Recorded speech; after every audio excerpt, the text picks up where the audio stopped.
भारत के इतिहास में ना अनगिनत लड़ाइयां हुई हैं। कुछ साम्राज्य बढ़ाने के लिए तो कुछ अपनी सीमाओं को बचाने के लिए। लेकिन आज हम एक ऐसे युद्ध की कहानी में उतर रहे हैं जो जमीन के टुकड़ों से कहीं ज्यादा बहुत बड़ी चीज के लिए लड़ा गया था। एक ऐसी लड़ाई जिसकी वजह आज भी लोगों को प्रेरणा देती है। हाँ, ये लड़ाई थी आन बान और शान के लिए, यानी सम्मान, गौरव और स्वाभिमान के लिए। और यही एक विचार इस पूरी कहानी की आत्मा है। ये हमें बताता है कि ये सिर्फ एक लड़ाई नहीं, बल्कि उसूलों का, सिद्धांतों का टकराव था। इसे आप ना इतिहास की सबसे बड़ी डेविड बनाम गोलियात कहानियों में से एक मान सकते हैं। जरा सोचिए, एक तरफ सम्राट अकबर का विशाल मुगल साम्राज्य जिसकी ताकत और संसाधन का कोई अंत नहीं था, और दूसरी तरफ मेवाड़ का एक छोटा सा राज्य जो महाराणा प्रताप के नेतृत्व में अपनी आज़ादी के लिए अकेला खड़ा था।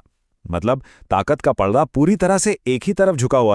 तो सवाल ही उठता है कि आखिर ये टकराव हुआ ही क्यों?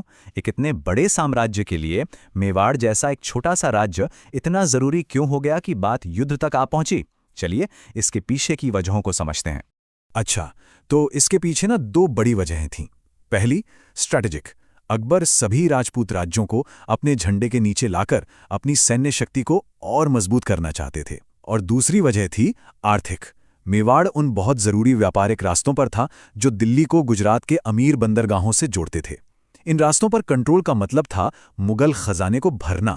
और दिलचस्प बात तो यह है कि अकबर शुरू में लड़ाई नहीं चाहते थे। उन्होंने बातचीत से मसला हल करने की पूरी कोशिश की।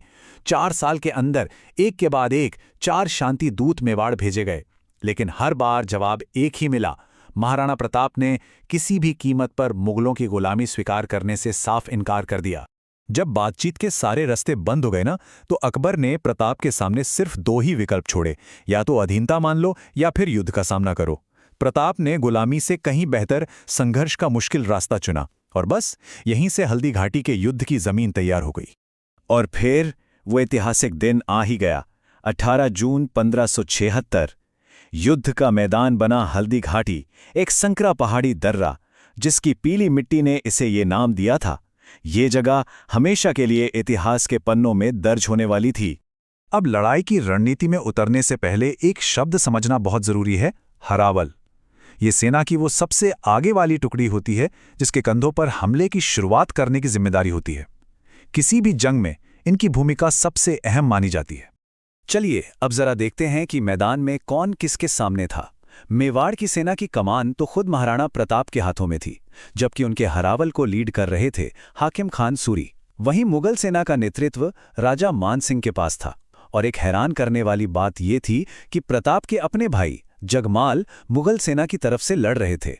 इस युद्ध में सिर्फ इंसान ही नहीं, बल्कि चेतक, राम प्रसाद और मर्दाना जैसे बहादुर जानवरों ने भी अपना नाम इतिहास में दर्ज कराया।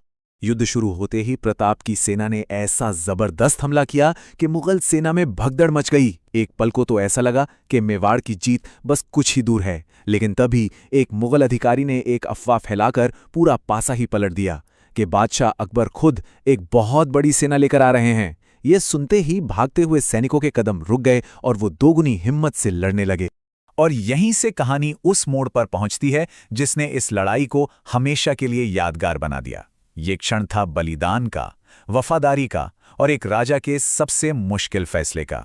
ये लड़ाई का वो क्लाइमैक्स था जब प्रताप ने अपने घोड़े चेतक को एड़ लगाई और सीधे मान सिंह के हाथी पर हमला बोल दिया।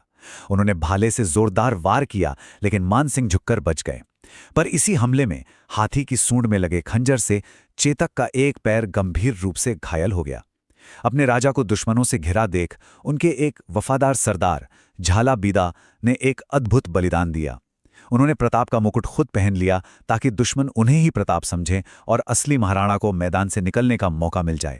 सोचिए, बुरी तरह घायल होने के बावजूद उस वफादार चेतक ने हिम्मत नहीं हारी। वो अपने स्वामी को युद्ध के मैदान से मीलों दूर एक सुरक्षित जगह पर ले गया और वहीं उसने अपने प्राण त्याग दिए।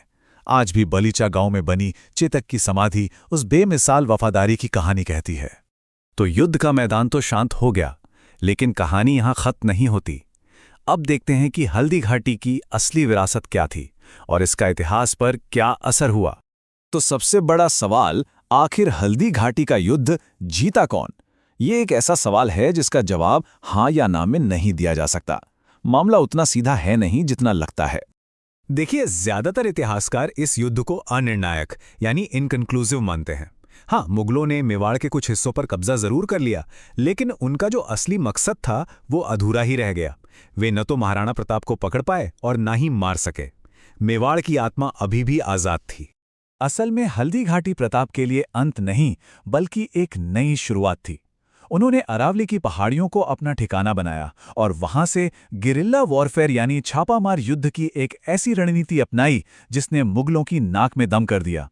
और कुछ ही सालों में उन्होंने चित्तौड़ और मांडलगढ़ को छोड़कर अपने राज्य का लगभग पूरा हिस्सा वापस जीत लिया और चावंड को अपनी नई राजधानी बनाया। और आखिर में इतिहासकार कर्नल जेम्स टॉड के ये शब्द महाराणा प्रताप की विरासत को सबसे अच्छे से बयां करते हैं। अरावली में ऐसी कोई घाटी नहीं जो प्रताप के वीर कार्यों से पवित्र न हुई हो। उनका वो अदम्य साहस और कभी न हार मानने वाला जज्बा ही है जो उन्हें आज भी भारत के इतिहास में अमर बनाता है और हमेशा प्रेरणा का स्रोत बना रहेगा।